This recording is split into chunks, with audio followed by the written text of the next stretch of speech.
Bismillahirrahmanirrahim. Assalamualaikum warahmatullahi wabarakatuh. Sahabat fillah, sahabat sehati, rahimani wa rahimakumullah. Alhamdulillah, hari ini di hari Sabtu tanggal 11 Zulhijjah, tepatnya 7 Juni 2025, saya dari kantor regional menyaksikan pemotongan hewan kurban. Jadi kita karena kemarin hari Jumat, jadi pemotongan hewan kurban di kantor regional Makassar itu dilakukan pada hari Sabtu karena hari Jumat ada ibadah sholat Jumat. Jangan sampai pemotongan hewan kurban itu terpotong dan terputus karena harus melakukan sholat Jumat bagi bapak-bapak panitia hewan kurban, pemotongan hewan kurban. Jadi dilakukanlah hari Sabtu supaya tidak terputus, ya, dilanjutkan terus sehingga acara pemotongannya itu berjalan dengan lancar, ya, tidak terputus-putus, tidak terpotong-potong karena harus melakukan ibadah Jumat. Nah, sahabat fillah, intisari daripada kita berkurban, ya, intisari daripada kita melakukan ibadah kurban itu bahwa bentuk daripada ketakwaan kita, ketaatan kita kepada Allah Subhanahu wa taala. Semoga Allah menerima pahala keikhlasan hewan kurban kita, ya, ibadah pemotongan hewan kurban kita itu, semoga Allah menerima, ya, dan Allah menjadikan kita insan-insan yang semakin bertakwa kepada Allah, semakin melakukan ketaatan kepada Allah, dan semakin takut akan azab Allah yang pedih, dan semakin bersyukur atas segala nikmat yang Allah berikan, semakin pasrah dan tawakal serta ikhtiar dalam melakukan kehidupan sehari-hari. Sahabat fillah, betapa besarnya ketakwaan Nabi Ibrahim yang ketika dalam mimpinya diperintahkan untuk menyembelih anaknya Ismail. Ismail dan Ishak adalah merupakan anak dari Nabi Ibrahim, di mana Nabi Ibrahim itu ketika setelah menikah dengan Siti Hajar begitu lama menantikan buah hati tercinta, begitu meminta-minta kepada Allah, Allahumma rabbi habli zawjan salih, Allahumma rabbi habli minas solihin, ya Allah, berikanlah keturunan yang soleh. Nabi Ibrahim terus meminta kepada Allah, dan sehingga pada suatu ketika dikabulkannya, diberikanlah buah hati yang begitu tinggi tingkat keimanannya, ya. Nabi Ibrahim dikabulkan doanya. Dengan pengabulan doa dari Allah, diberikanlah 2 anak laki-laki, yaitu Nabi Ibrahim, Ismail dan Ishak, yang dua-duanya dinobatkan sebagai nabi. Nah, ketika itu, pada suatu ketika Nabi Ibrahim bermimpi, sahabat fillah, mendapat perintah dari Allah untuk menyembelih anaknya. Keesokan harinya Nabi Ibrahim menafsirkan mimpi itu dan melakukan mimpi itu dengan memberikan kurban, menyembelih 100 ekor kambing terbaik pada saat itu. Namun di hari kedua, pada keesokan harinya, Nabi Ibrahim lagi-lagi diberikan mimpi untuk menyembelih anaknya, perintah untuk menyembelih anaknya, dan Nabi Ibrahim langsung menyembelih 100 ekor unta yang terbaik yang Nabi Ibrahim kurbankan. Sekiranya itu daripada penafsiran mimpi, Nabi Ibrahim melakukannya dengan menggantinya dengan 100 ekor unta daripada mimpi yang kedua. Dan pada mimpi ketiga pun diberi mimpi lagi, sehingga Nabi Ibrahim menceritakan mimpi itu kepada Ismail, dan sang anak berkata kepada ayahnya, "Duhai ayahandaku, sekiranya itu perintah Allah, maka atas dasar ketakwaan lakukanlah, ya ayahku. Namun ada 2 permintaan. Yang pertama, asalah pisau itu tajam-tajam, agar supaya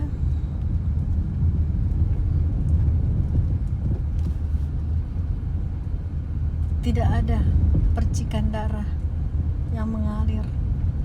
Sekiranya ada, jangan sampai ibuku melihat dan ibuku sedih." Jadi Nabi Ismail itu berpesan kepada ayahnya, "Lakukan ayah, itu perintah Allah." Pun dengan keikhlasan Nabi Ibrahim, maka akan dilakukanlah penyembelihan itu sebagai bukti ketaatan kepada Allah. Betapa tinggi keikhlasan Nabi Ibrahim akan mengorbankan anaknya, anak yang diminta-mintanya, anak yang dinanti-nantikan kelahirannya, keberadaannya di dunia.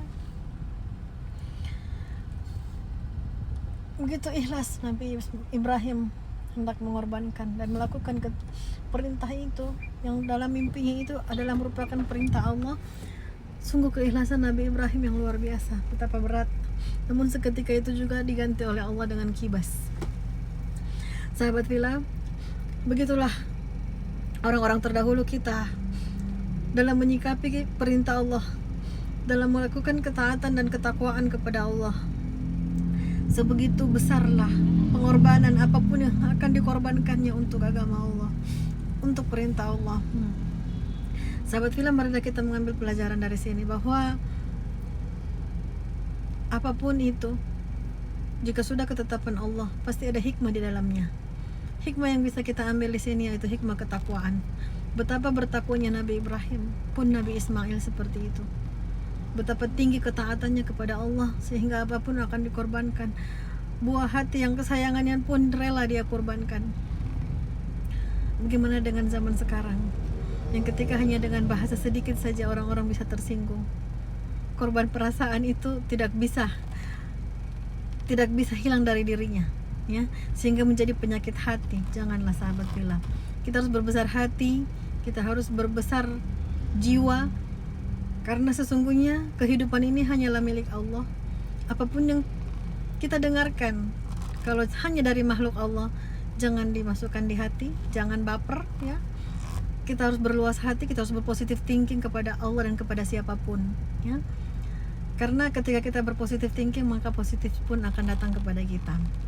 Bagaimana tingkat kesolehan seorang Nabi Ibrahim yang harta tak terhingganya pun dia akan kurbankan, buah hati, ya. Kalau zaman sekarang anak-anak kita di sekolah berkelahi dengan temannya, dimarahi gurunya pun kita protes, ya. Kita rela memarahi orang lain karena anak kita telah dilukai. Bagaimana dengan Nabi Ibrahim yang disuruh menyembelih anaknya? Betapa itu dia ingin lakukan untuk ketakwaannya kepada Allah. Jadi sahabat fillah, segala yang terjadi atas ketetapan Allah, qadarullah. Marilah kita sama-sama belajar untuk ikhlas, belajar untuk sabar, belajar untuk tabah, belajar untuk syukur. Karena sesungguhnya apa yang Allah berikan, itulah yang terbaik untuk kita. Janganlah kita tergila-gila untuk mengejar kehidupan dunia yang hanya sementara. Janganlah kita sampai saling bernegatif thinking, sampai saling menuduh dalam keburukan. Padahal sesungguhnya yang kita kejar itu hanyalah dunia sementara.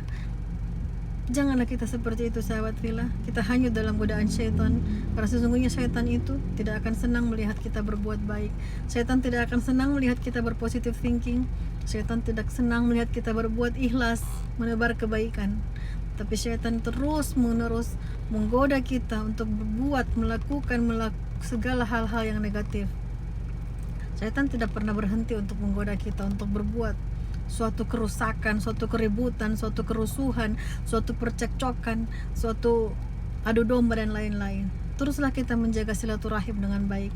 Teruslah kita, walaupun kadang-kadang tidak sesuai dengan yang kita inginkan, tidak sesuai dengan yang kita harapkan, kadang-kadang sangat mengecewakan, kadang-kadang sikap teman-teman kita, saudara kita sungguh di luar dugaan kita, ya. Sungguh betapa dia cuek, sungguh betapa dia tidak mempedulikan, sungguh betapa dia menganggap kita merasa terzolimi, kita merasa, buanglah perasaan-perasaan itu. Tetaplah berpositif thinking. Oh mungkin dia sibuk, oh mungkin dia lupa, oh mungkin dia lalai. Kitalah yang banyak bijak. Makanya kita minta kepada Allah supaya kita diberi keluasan hati, supaya kita diberikan kebersihan hati, kejernihan pikiran, kejernihan hati, sehingga dalam menyikapi segala ketetapan, segala cobaan dari Allah itu kita bisa ridho, kita bisa ikhlas, kita bisa sabar, kita bisa syukur. Kita syukuri segala keadaan, karena sesungguhnya keadaan yang lebih buruk ada di luar sana. Jadi segalanya kita syukuri, maka Allah akan menambah nikmat. Nah, in syakartum la azidannakum wa la in kafartum inna adzabi lasyadid. Demikian sahabat fillah, semoga Allah Subhanahu wa taala menerima ibadah kurban kita semua dan menjadikan kita insan yang ikhlas. Dan Allah wa iyyakum ajma'in. Wassalamualaikum warahmatullahi wabarakatuh.